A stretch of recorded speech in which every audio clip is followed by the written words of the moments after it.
예수 보도라 하시네. 죄악 벗은 우리 영혼은 기뻐 뛰며 주를 보겠네. 하늘에 계신 주 예수를 영원히 섬기리. 우리를 오라 하시는 말 기쁘게 듣고 즐겨하세. 구주를 믿기 지체 말고 속속히 나가세. 죄악 벗은 우리 영혼은 기뻐 뛰며 주를 보겠네. 하늘에 계신 주 예수를 영원히 섬기리. 주 오늘 여기 계시오니 다 와서 주의 말씀 듣세. 듣기도 하며 생각하니 참 미치시로다. 죄악 벗은 우리 영혼은 기뻐 뛰며 주를 보겠네. 하늘에 계신 주 예수를 영원히 섬기리. 성경의 긍휼과 자비에 관한 말씀들을 계속해서 묵상해 보고 있습니다. 오늘은 이 긍휼과 자비가 실제적으로 우리 신앙생활에서 또 우리 신앙의 공동체, 교회 안에서 어떻게 적용되고 있고, 그 적용되는 것들은 하나가 아니고 다양성으로 적용되고 있다. 그런 구체적인 사례들을 한번 적용해 보면서 말씀을 나누어 보려고 합니다. 제가 지난주에 말씀드렸어요. 긍휼과 자비는 그리스도인의 윤리의 의무이다. 그리스도인은 마땅히 긍휼을 베풀 줄 알아야 된다. 그리스도인은 마땅히 다른 이에게 자비를 베풀어야 된다라고 말씀드렸어요.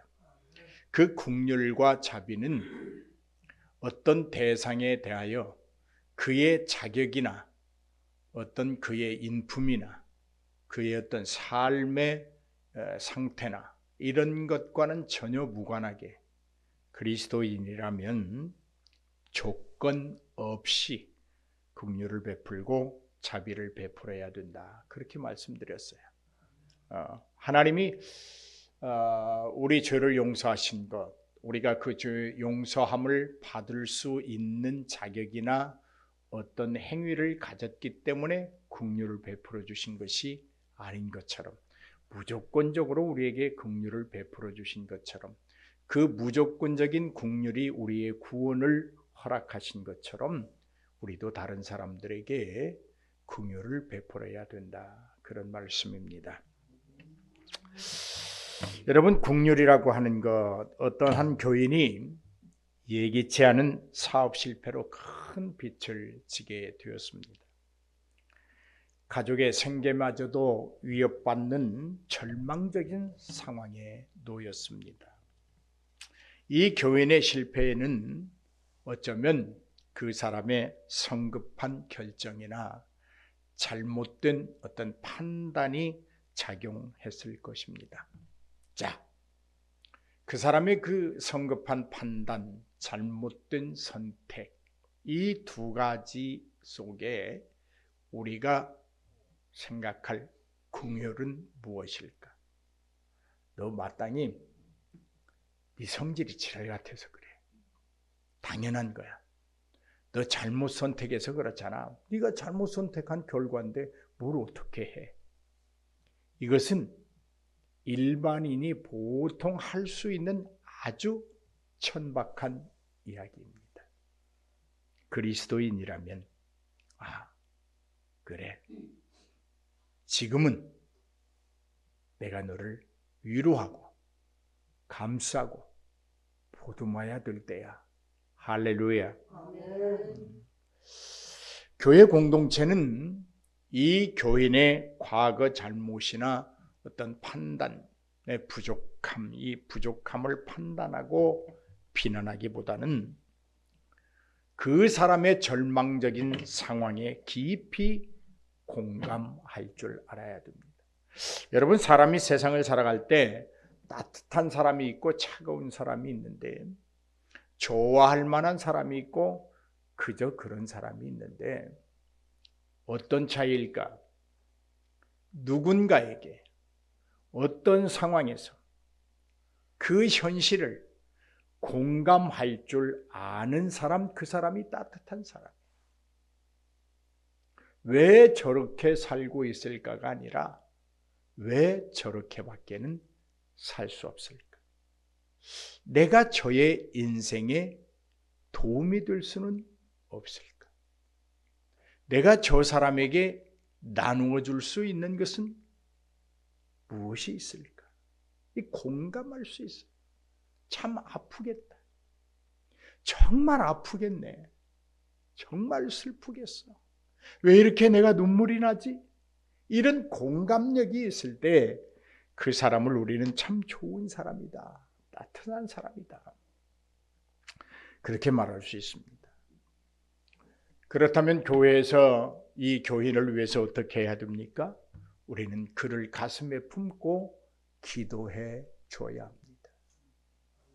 그 기도는 그의 실패가 나의 실패인 것처럼 아파하며 드리는 기도입니다. 그의 절망적인 상황이 내가 지금 겪고 있는 절망적인 상황이라는 인식이 내 가슴 속에 깊이 박혀 있어야 된다는 말입니다. 우리는 그 사람을 위로해야 됩니다. 마음으로 위로해야 됩니다. 나눌 수 있는 것으로 위로해야 됩니다. 여러분, 그런 말 있잖아요. 받을 때보다 줄 수 있을 때가 행복하다. 제가 이제 내일 모레면 인생 70이잖아요. 살아온 결과 남에게 밥 얻어먹는 것보다 내 주머니 탈탈 털어서 사줄 때가 왠지 어깨가 으쓱해져요.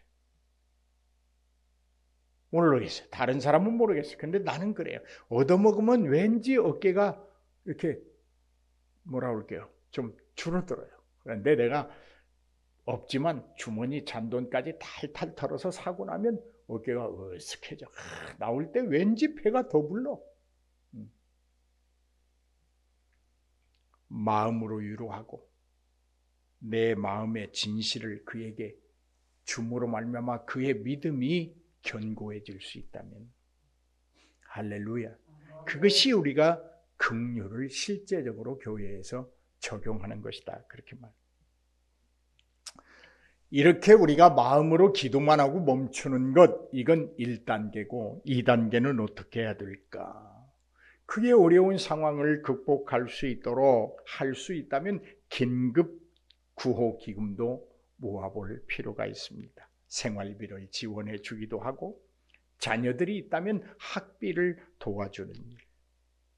교회 전체가 긴급히 긴급재정을 만들어서, 국가도 어떤 위기가 닥치면 예산비를 쓰고 긴급재정을 추구하잖아요.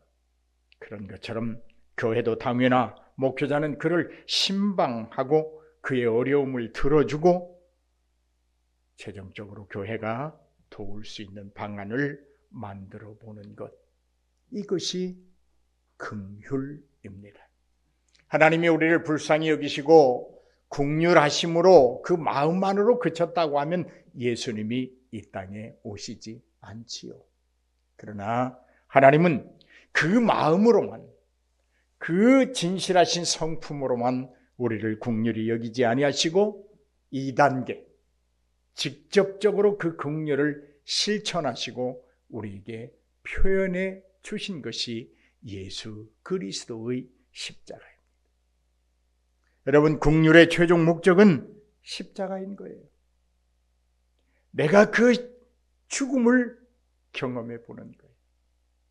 내가 그 사람의 아픔을 경험해 보는 거예요. 내가 경험하지 아니하고는 그 사람의 아픔을 100% 이해한다고 하는 것은 어렵습니다. 그 사람의 그 아픔에 동참함으로 눈물을 흘려봐야 돼요. 그래야 그 사람이 흘리는 눈물이 얼마나 뜨거운 것인지 알게 되는 것입니다.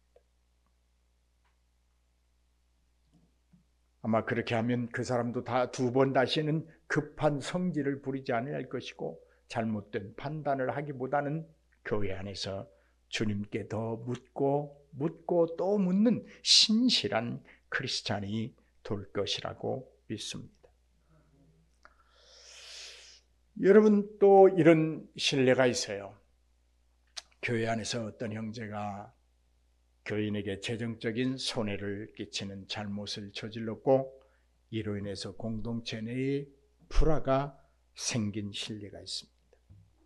자, 이럴 때 우리는 어떻게 긍휼을 실천할 수 있을까?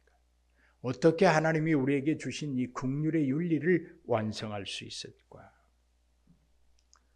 교회가 쉽게 대처하는 방법이 있어요. 분노하면 돼요.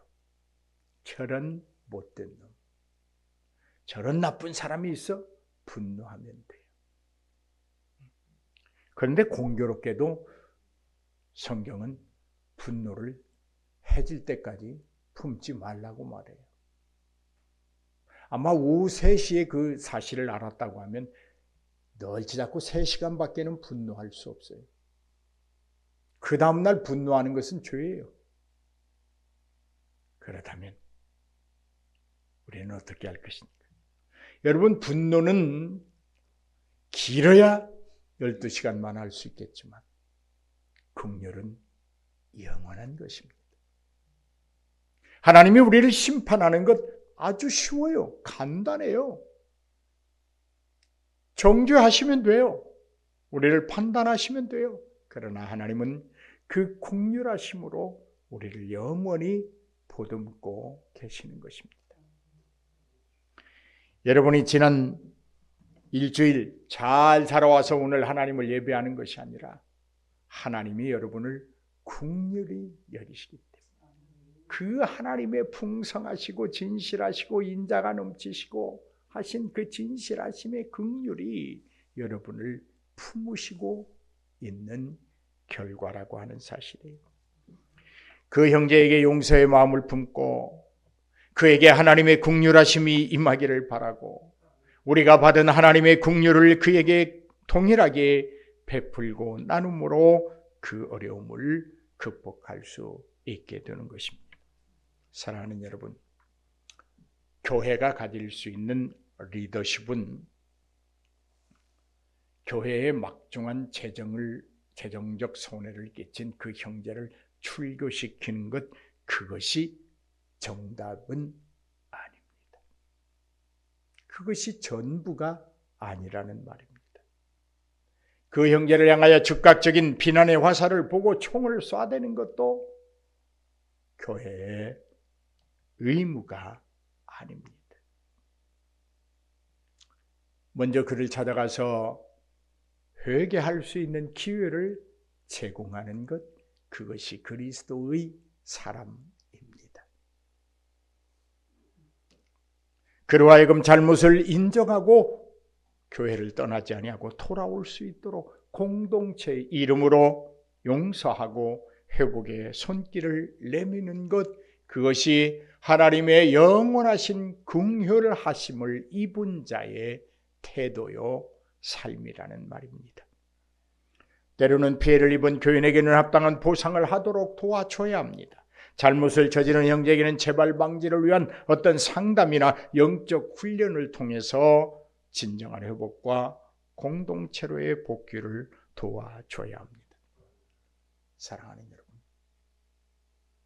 우리는 긍휼을 받는 자이지만 그 받은 긍휼을 반드시 베풀어야 할 자입니다.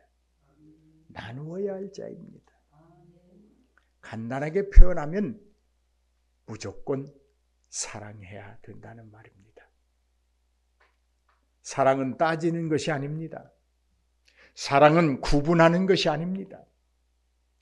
사랑은 어쩌면 무치의 생수와 같습니다. 맑을 뿐입니다. 투명할 뿐입니다. 손에 쥘 수 없습니다. 자꾸 새어져 나가 흘러가는 것입니다. 주님의 사랑은 우리가 우리의 품 안에 품고 우리의 손으로 쥐고 나만 누릴 수 있는 것이 아니라는 말입니다. 우리가 쥐면 쥘수록, 주님의 사랑을 더 알면 알수록, 주님의 사랑을 더 뜨겁게 느끼면 느낄수록 흘려 보내야 된다는 말입니다.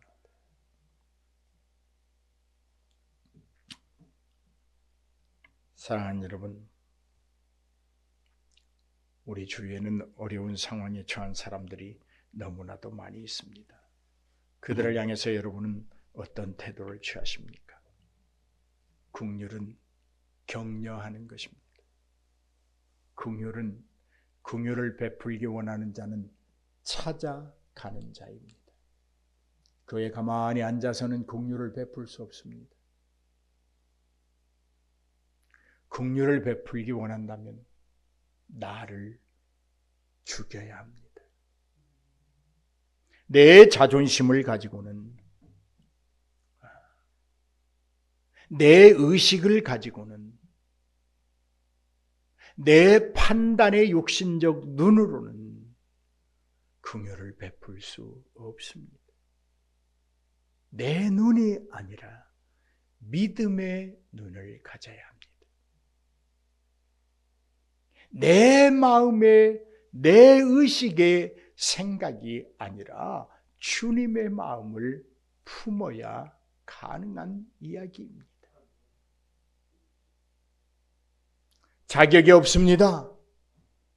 그래도 긍휼을 베풀어야 합니다.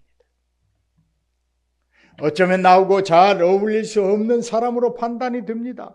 어쩌면 내가 저 사람에게 긍휼을 베풀면 나에게 한없는 손해가 올 것만 같습니다. 그래도 우리는 긍휼을 베풀어야 합니다. 여러분, 하나님이 예수 그리스도라고 하는 그 위아들을 십자가에 죽일 때 당신의 아들이 얼마나 고통스럽게 죽어야 되는 것을 알지 못했을까요? 다 아십니다. 그러나 하나님이 약속하신 그 긍휼을 완전하게 완성시키려고 자기 아들을 죽이신 그 아픔을, 그 고통을 부모로서 그 몸부림칠 수밖에 없고 이를 악물고 치를 떨어도 견디기 어려운 그 십자가의 사건을 하나님은 참아내셨습니다. 오늘 사랑하는 여러분, 긍휼을 베푸는 저와 여러분이 되시기를 주님의 이름으로 축복합니다. 겸손하면, 공감력을 가지면, 나를 버릴 줄 알면, 내가 아무것도 아니라고 하는 사실을 주님 앞에서 인정할 수 있다면, 육신의 눈이 아니라 믿음의 눈으로 상대를 바라볼 수 있다면, 차가운 마음이 아니라 공감하는 감정과 마음을 가지고 상대에게 다가갈 수 있다면 우리는 긍휼을 베풀 수 있습니다. 아이고, 목사님, 나는 참 약해서 잘 못하겠어요. 아니에요. 하나님의 긍휼의 사랑을 체험하시기 바랍니다. 그러면 됩니다. 하나님이 날 사랑하셨다고 하는 그 사실을 깨닫고 내가 하나님의 긍휼 앞에 정말 무자비한 죄인이라고 하는 사실을 고백할 수 있다면 긍휼을 베풀 수 있습니다. 용서하지 못할 리가 없습니다. 내 사랑을 줘도 또 줘도 부족하다고 하는 것을 느끼는 그런 정말 하나님의 사랑으로 풍성하고 따뜻한 사람이 될 것입니다. 오늘 사랑하는 여러분, 긍휼이라고 하는 것은 문제를 찾아가서 그 문제 속에 뛰어들고 그 문제를 해결해내기 위하여 십자가의 고통을 참아보는 것입니다. 그냥 말로, 언어로 긍휼이 아닙니다. 오늘 본문 말씀하고 있습니다. 긍휼히 여기는 자는 복이 있나니 그들이 긍휼함을 받을 것이다. 긍휼을 베푸는 자에게 무한하신 하나님의 긍휼하심이 풍성하게 임할 줄로 믿습니다. 우리가 살아가는 이 일상생활에서 하나님의 긍휼하심을 입고 살지만 우리는 마지막 주님의 심판대 앞에서 하나님의 그 긍휼하심이 아니라면 정죄받을 수밖에 없어요. 그러나 우리의 삶을 다 아시면서도 자기 아들을 죽이셨던 그 하나님의 불쌍히 여기시는 그 긍휼하심 때문에 우리는 그 하나님의 심판대 앞에서도 잘했다. 할렐루야. 잘했어. 네, 참 그 어려운 삶 속에서도 정말 잘했어. 할렐루야. 그런 긍휼함을 입게 될 것입니다. 말씀을 결론으로 맺겠습니다. 긍휼이나 자비라는 것은 말이 아니라는 말입니다. 행동입니다. 긍휼은 믿음입니다. 긍휼은 실천입니다. 긍휼은 행동입니다. 긍휼은 경험되어야 합니다. 우리가 하나님의 긍휼하심을 좀 알려면은 좀 더 깊이 체험해 보려고 하면 내가 누군가를 긍휼히 여기는 그 삶을 살아볼 때 하나님의 그 긍휼하심을 실감나게 체험해 볼 수 있는 거예요. 오늘 여러분, 하나님이 우리를 사랑하시고 죄인을 사랑하시는 그 긍휼하심을 실감나게 체험할 수 있는 저와 여러분이 되기를 주의 이름으로 축복합니다. 그렇다면 이제 우리는 오늘 오후부터 세상을 살아갈 때 내가 긍휼함을 줄 수 있는 사람이 누가 있을까?